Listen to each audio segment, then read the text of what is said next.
ओम नमः शिवाय दोस्तों, आप सभी का मेरे चैनल नारायण रत्नावली में स्वागत है। दोस्तों, आज मैं आप सभी को रुद्र संहिता के सती खंड के बारे में बताने जा रही हूँ। अगर आपको मेरी वीडियो अच्छी लगे तो कृपया कर इसे लाइक, शेयर, सब्सक्राइब करें। तो चलिए सुनते हैं। शिव विवाह के लिए ब्रह्मा जी का प्रयत्न। ब्रह्मा जी ने कहा, मैं उस स्थान पर गया जहाँ दक्ष उपस्थित थे। वहाँ रति के साथ कामदेव भी था। उस समय मैंने दक्ष और दूसरे पुत्रों को संबोधित करते हुए कहा कि तुम लोगों को ऐसा प्रयत्न करना चाहिए जिससे महादेव जी किसी स्त्री के साथ शादी कर लें। उसके बाद भगवान शिव को मोहित करने का भार मैंने कामदेव को सौंपा। मेरी आज्ञा मानकर कामदेव ने शिव को मोहने की बराबर कोशिश की, परंतु उसे सफलता नहीं मिली। कामदेव ने कहा, हे प्रभु, सुंदर स्त्री ही मेरा अस्त्र है, अतः शिवजी को मोहित करने के लिए किसी नारी की सृष्टि कीजिए। यह सुनकर मैं चिंता में पड़ गया। मैं मन ही मन सोचने लगा, निर्विकार शंकर जी किसी स्त्री को अपनी अर्धांगिनी बनाना कैसे स्वीकार करेंगे। यही सोचते मैंने भक्ति भाव से श्री हरि का स्मरण किया, जो साक्षात शिव स्वरूप है और मेरे शरीर के जन्मदाता भी हैं। मेरी स्तुति से प्रसन्न होकर भगवान विष्णु प्रकट हो गए और मुझसे बोले, तुमने किस लिए मेरा स्मरण किया है। तब मैंने कहा, भगवान शिव किसी तरह पत्नी को ग्रहण कर ले तो मैं सुखी हो जाऊंगा। मेरे अंतःकरण का सारा दुख दूर हो जाएगा। इसीलिए मैं आपकी शरण में आया हूँ। मेरी यह बात सुनकर भगवान विष्णु बोले, शिव ही सबके कर्ता, भरता और हरता है। वे ही पर ब्रह्म और परमेश्वर है। तुम उन्हीं की शरण में जाओ और शंभु का भजन करो। इससे संतुष्ट होकर वह ही तुम्हारा कल्याण करेंगे। फिर भगवान विष्णु ने कहा, यदि तुम्हारे मन में यह विचार हो कि शंकर पत्नी का पानी ग्रहण करें तो शिवा को प्रसन्न करने के उद्देश्य से शिव का स्मरण करते हुए उत्तम तपस्या करो। यदि वे देवेश्वरी प्रसन्न हो जाएं तो सारा कार्य सिद्ध कर देंगी। इसके बाद ब्रह्मा जी ने परम स्वरूपिणी शंभु प्रिया देवी दुर्गा की आराधना की। ब्रह्मा जी ने नारद से कहा, हे मुनि, मेरे द्वारा स्तुति करने पर वो योग निद्रा भगवती मेरे सामने प्रकट हो गईं। भक्ति से सिर झुकाकर मैं उन्हें प्रणाम कर स्तुति करने लगा। मेरी स्तुति से प्रसन्न होकर कल्याण करने वाली वह महाकाली प्रेम पूर्वक कहने लगी, हे ब्राह्मण, आपने मेरी स्तुति किस लिए की है। आप अपनी अभिलाषा मुझे बताएं, मैं उसे अवश्य पूरा करूंगी। ब्रह्मा जी बोले, हे देवी, आप दक्ष की कन्या बनकर अपने रूप से शिव जी को मोहित करें। हे शिवे, आप शिव पत्नी बने। भगवती ने कहा, हे पितामह, मैं दक्ष की पत्नी के गर्भ से सती रूप में जन्म लेकर अपनी लीला के द्वारा शिव जी को प्राप्त करूंगी। यह कहकर जगदम्बा शिवा वहीं अंतर ध्यान हो गई। इसके बाद मेरी आज्ञा पाकर दक्ष प्रजापति ने भगवती को प्रसन्न करने के लिए घोर तपस्या आरंभ की। दक्ष की तपस्या से प्रसन्न होकर भगवती जगदम्बा प्रकट हो गईं और दक्ष को यह वरदान दिया कि मैं कुछ ही दिनों में आपकी कन्या बनकर शिव की पत्नी बनूंगी। परंतु यदि कभी भी आपने मेरा अनादर किया तो मैं अपना शरीर त्याग दूंगी और दूसरा शरीर धारण करूंगी। यह कहकर महेश्वरी वहां से अंतर्ध्यान हो गई। कुछ समय के बाद शुभ मुहूर्त में भगवती शिवा दक्ष के घर में प्रकट हो गईं।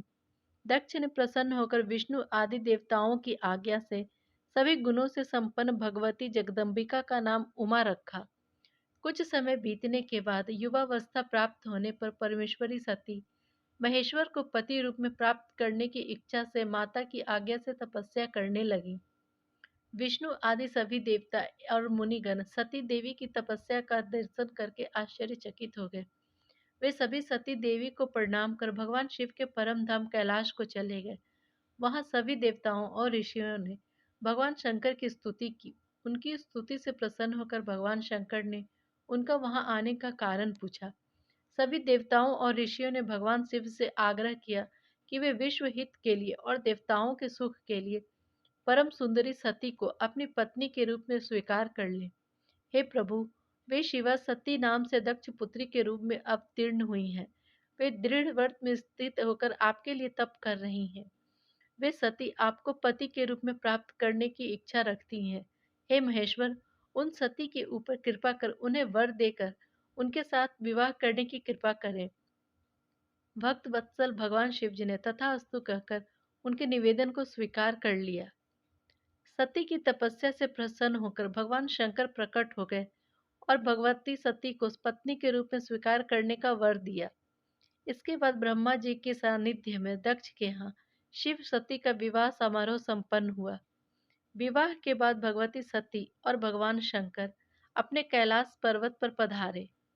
कैलाश और हिमालय पर्वत पर शिवा और शिव के विविध विहारों का विस्तार पूर्वक वर्णन करने के बाद ब्रह्मा जी ने कहा, मुनि, एक दिन की बात है, देवी सती ने भगवान शंकर से जीवों के उद्धार के लिए तत्व ज्ञान प्राप्त करने की इच्छा व्यक्त की।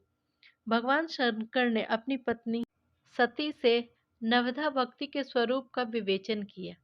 एक समय की बात है, भगवान रुद्र वृषभ श्रेष्ठ नंदी पर बैठकर भूतल पर भ्रमण कर रहे थे। घूमते घूमते उन्होंने दंडकारण्य में लक्ष्मण सहित श्री राम को देखा, जो वन में अपनी पत्नी सीता की खोज में भटक रहे थे। ऐसे उच्च स्वर से पुकारते और बार बार रोते थे। उस समय भगवान शंकर ने बड़ी प्रसन्नता के साथ उन्हें प्रणाम किया और श्री राम के सामने अपने को प्रकट किए बिना दूसरी ओर चले गए। यह देखकर सती को बड़ा ही विस्मय हुआ। उन्होंने शंकर जी से पूछा, हे देव, विरह से व्याकुल उन दोनों को देखकर आपने इतना विनम्र होकर आदर पूर्वक प्रणाम क्यों किया? भगवान शिव ने कहा, हे देवी, ये दोनों राजा दशरथ के विद्वान पुत्र हैं। बड़े भाई राम विष्णु के संपूर्ण अंश से प्रकट हुए हैं। छोटे भाई लक्ष्मण शेषावतार हैं। वे जगत के कल्याण के लिए इस पृथ्वी पर आए हैं। भगवान शिव जी की यह बात सुनकर भी सती के मन में विश्वास नहीं हुआ। फिर शिव ने कहा, यदि तुम्हारे मन में मेरे कथन पर विश्वास नहीं है, तो श्री राम की परीक्षा ले लो, तुम्हारा भ्रम दूर हो जाएगा। ब्रह्मा जी कहते हैं, भगवान शिव की आज्ञा से राम की परीक्षा लेने के लिए सती सीता का रूप धारण करके श्री राम के पास गईं। सती को सीता के रूप में सामने आया देखकर शिव शिव का जाप करते हुए श्री राम सब कुछ जान गए। भगवान राम ने सती से पूछा, भगवान शंभु कहाँ गए हैं? आपने अपना स्वरूप त्याग कर यह नूतन रूप क्यों धारण किया है? श्री राम जी की यह बात सुनकर सती उस समय आश्चर्यचकित हो गईं और लज्जित भी हुईं। उन्होंने कहा, हे राघव, मैंने उनकी आज्ञा लेकर आपकी परीक्षा की है, पर अब मुझे ज्ञात हो गया कि आप साक्षात विष्णु हैं। आप शिव के वंदनीय कैसे हो गए? कृपया कर मेरे इस संशय को दूर कीजिए। श्री राम बोले, एक समय भगवान शंभु ने अपने परम धाम में विश्वकर्मा को बुलाकर एक रमणीय भवन बनवाया था। उसमें एक श्रेष्ठ सिंहासन का भी निर्माण करवाया। उस मंडप में स्वयं भगवान महेश्वर ने श्री हरि का अभिषेक किया और उन्हें अपना सारा ऐश्वर्य प्रदान करते हुए ब्रह्मा जी से कहा, आज से मेरी आज्ञा के अनुसार ये विष्णु हरि स्वयं मेरे वंदनीय हो गए हैं। इस बात को सभी सुन ले। ऐसा कहकर रुद्रदेव ने स्वयं ही श्रीहरि को प्रणाम किया। इधर भगवती सती चिंताग्रस्त होकर शिव जी के पास आ गईं। भगवान शिव के पूछने पर सती ने कहा, मैंने कोई परीक्षा नहीं ली है। इसके बाद भगवान महेश्वर ने ध्यान लगाकर सती का सारा चरित्र जान लिया।